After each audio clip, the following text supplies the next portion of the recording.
इस dancing clown को तो आप लोग जानते ही होंगे, लेकिन क्या आपको पता है कि इसका नाम क्या है? अब तुम बोलोगे गौरव भाई इसका नाम है इट, जो कि इस क्लाउन की मूवी का भी नाम है।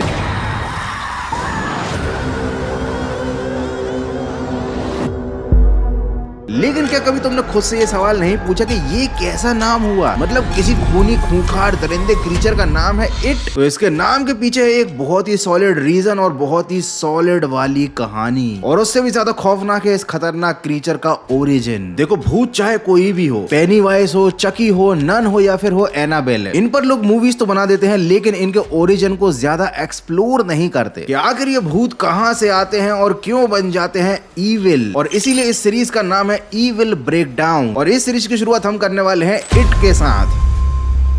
जानेंगे कि भैया ये आखिर क्यों 27 साल में एक बार जाग कर बच्चों को शिकार बनाता है, आखिर ये शैतान आया कहां से था और इसके नाम के पीछे की क्या है वजह। तो हो जाओ तैयार चलने के लिए इट की दुनिया में, जानने के लिए सभी सवालों के जवाब। और इस वीडियो को पूरा जरूर देखना क्योंकि आपको भरपूर मजा आने वाला है। तो आई थिंक इतना इंट्रो काफी है, तो बिना किसी देरी के शुरू करते थे आज का फाड़ू वीडियो।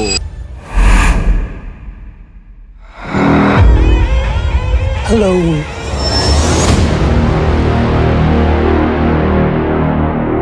ये डांसिंग क्लाउड पहले तो डराता है, उसके बाद बहुत दूर तक भगाता है और उसके बाद कच्चा ही चबा जाता है। ये क्लाउन आया कहां से, इसका ओरिजिन क्या था, वो तो हम जानेंगे ही, लेकिन सबसे पहले जानते हैं कि इसका नाम आखिर इट क्यों है। इसके इस नाम के पीछे सबसे बड़ा रीजन है इसके ऊपर लिखा गया नॉवेल। ये मूवी एक नॉवेल पर बेस्ड थी और इस नॉवेल का टाइटल ही था इट। और ये ऐसा इसलिए क्योंकि ये जो मॉन्स्टर था ना, इसका कोई असली रूप है ही नहीं। ये एक एनर्जी है, एक ईविल कॉस्मिक एनर्जी जो किसी भी रूप को धारण कर सकती है। इसका कोई असली शरीर नहीं है, ये आपके ही डर का एक रूप है। और इसीलिए इसको एक प्रोनाउन से रिप्रेजेंट करते हैं और वो प्रोनाउन है इट, जिनकी अंग्रेजी थोड़ी सी तंग है, उन्हें अभी भी समझ में नहीं आया होगा। लेकिन फिकर नॉट, क्योंकि आगे इस वीडियो में तुम्हारा भाई तुमको सब कुछ क्लियरली समझाने वाला है। अच्छा, ये जो डांसिंग क्लाउन है ना, इसका एक और नाम है, वो है पेनीवाइज। और इस नाम का भी कोई मतलब नहीं निकलता, तो आखिर क्यों मूवी में इसको ये नाम दिया गया? ये नाम बेसिकली एक मुहावरे पर आधारित है, जो मुहावरा इस तरह है, पेनीवाइज पाउंड फुलिश। ये एक ऐसे आदमी का कैरेक्टर बताता है जो कि भैया छोटी छोटी चीजों के लिए तो बड़ा दिमाग लगा लेता है, मतलब पेनी के लिए तो बड़ा दिमाग लगा लेता है, लेकिन पाउंड के लिए, मतलब बड़े अमाउंट के लिए फुलिश काम कर देता है। इसको बड़ी चीज की वैल्यू ही नहीं है। मतलब एक तरीके से आदमी बेवकूफ है। लेकिन यहाँ पर मतलब इस मूवी में इट के कैरेक्टर को पेनीवाइज इसलिए कहा गया क्योंकि वो दिखता तो बेवकूफ है, लेकिन उसका असली कैरेक्टर कितना खतरनाक है वो कोई भी नहीं जानता। अच्छा, जिनको अभी भी समझ में नहीं आया था ना कि भैया इट से क्यों प्रोनाउंस करते हैं, तो प्रोनाउन को हिंदी में बोलते हैं सर्वनाम। एक एग्जांपल समझाता हूँ कि भाई मुझे किसी बंदे का नाम नहीं पता, लेकिन मैं पूछना चाहता हूँ, मैं बोलूंगा वो कौन है, तो वो जो शब्द है ना, वो हो गया प्रोनाउन। तो वैसे ही इंग्लिश में बोलते हैं इट। और सेम इसी लॉजिक का इस्तेमाल करके इस सीरीज की, मतलब ये जो कैरेक्टर है पेनीवाइज, इसके ऊपर एक इंडियन सीरीज भी बन चुकी है, वो भी हिंदी में, और उसका नाम था वो। तुम तो रो रहे हो, डर गए हो क्या? डरपोक एक्टर। अब तुम में से बहुत से लोगों ने इसे नहीं देखा होगा, लेकिन जिनने देखा है भैया, तुम्हारा बचपन तो एकदम ऑसम है। मुझे कमेंट करके बताना कि क्या तुम्हें इस सीरीज के बारे में पता था। तो तुम फटाफट से कमेंट करो और हम चलते हैं इस खतरनाक क्रीचर के ओरिजिन की कहानी को जानने के लिए करोड़ों साल पहले।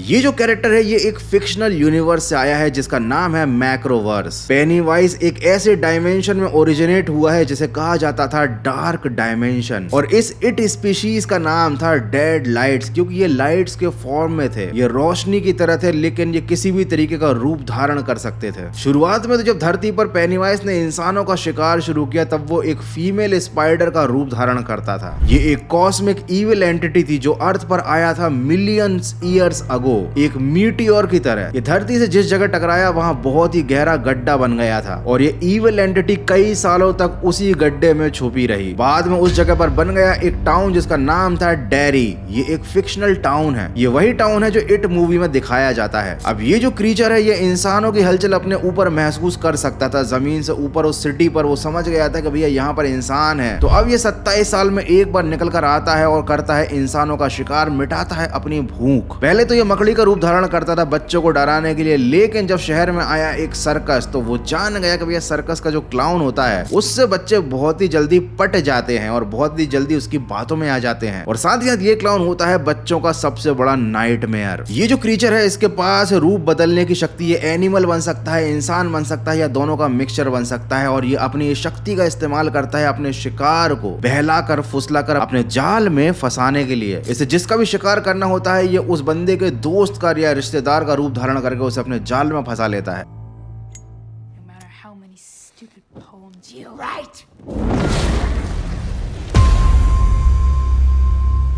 लेकिन जब इसका प्लान ए फेल हो जाता है तब ये इट यूज करता है प्लान बी। ये अपने शिकार के मन के भीतर झांक लेता है और जान लेता है कि वो सामने वाला इंसान किस चीज से सबसे ज्यादा डरता है और उसके बाद ये उसी चीज का रूप धारण कर लेता है, जिससे इसके शिकार की हवा टाइट हो जाती है, सोचने समझने की शक्ति खत्म हो जाती है और उसके बाद वो शिकार आसानी से इसके चंगुल में आ जाता है। लेकिन अब तुम्हारे दिमाग में सवाल आ रहा होगा कि आखिर ये जो जोकर है ये बच्चों को ही शिकार क्यों बनाता है और उनको डराता क्यों है? तो उसके पीछे भी है एक लॉजिक। ये इंसानों को खाकर अपना पेट भरता है, लेकिन इसका ऐसा मानना है कि इंसान जितना ज्यादा डरा हुआ होता है ना उतना ही उसका मांस नमकीन और स्वादिष्ट हो जाता है।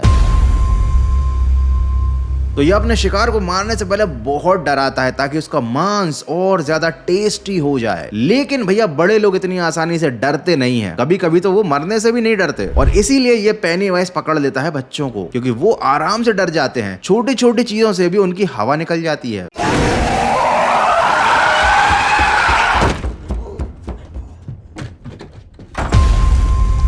पेनीवाइज अपने शिकार को डराता है, भगाता है, फिर उसे खाता है और इस प्रोसेस को वो बोलता है सॉल्ट द मीट। जिस यूनिवर्स से ये शैतान आया है वहां पर उसका एक दुश्मन भी है जो कि है एक टर्टल। इसका नाम है मैट्रीन। लेकिन इस टर्टल का इस शैतान के ओरिजिन से ज्यादा कुछ लेना देना नहीं है।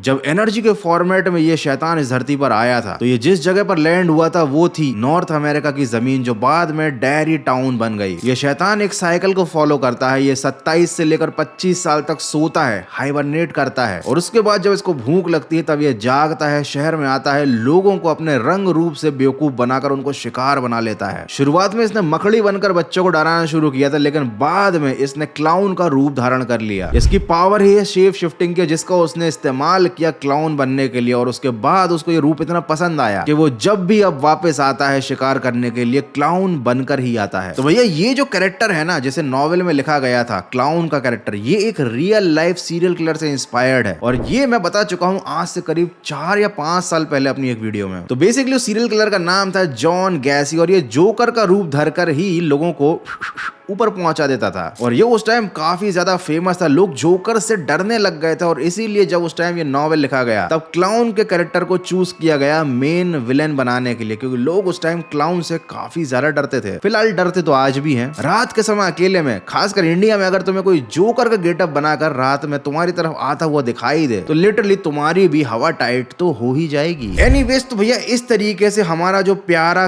क्लाउन है, डांसिंग क्लाउन इट, वो इस दुनिया में आया था और अब आपको पता चल गया होगा कि आखिर ये क्यों 25 से 27 साल के बीच जाकर लोगों का शिकार करता है, इसके नाम के पीछे का क्या रीजन है और ये बच्चों को ही क्यों पकड़ता है। तो तुम्हें इस सीरीज का ये कॉन्सेप्ट कैसा लगा? अगर अच्छा लगा है ये कॉन्सेप्ट तो वीडियो को लाइक कर देना। इस वीडियो का लाइक एम है 1.5 लाख लाइक्स। और हाँ, मुझे ये भी बताना कि इस सीरीज के सेकंड एपिसोड में आप कौन से हॉलीवुड के विलेन या क्रीचर का ओरिजिन जानना चाहते हो, क्योंकि यार बहुत दिनों से वही पुरानी सीरीज के नए नए पार्ट्स आ रहे थे। रियल घोस्ट का तो पार्ट 27 तक आ चुका है। अगर तुमने वो अभी तक नहीं देखा तो इस वीडियो से जस्ट पहले का एक वीडियो चेकआउट कर लेना, वो है रियल घोस्ट पार्ट 27। तो भैया पुरानी सीरीज जो सुपर हिट है वो तो चलती ही रहेंगी, लेकिन अब हम शुरू करेंगे इस चैनल पर कुछ नई अलग अलग कॉन्सेप्ट वाली सीरीज। तो अगर तुम्हारे दिमाग में कुछ खुरापाती आइडिया है किसी नई और तगड़े कॉन्सेप्ट की सीरीज को लेकर तो वो भी मुझे कमेंट में तुम बता सकते हो। So that's it for today. Video को यहीं पर खत्म करते हैं। वीडियो को लाइक कर देना, चैनल को सब्सक्राइब कर देना। मिलते हैं अगले एक और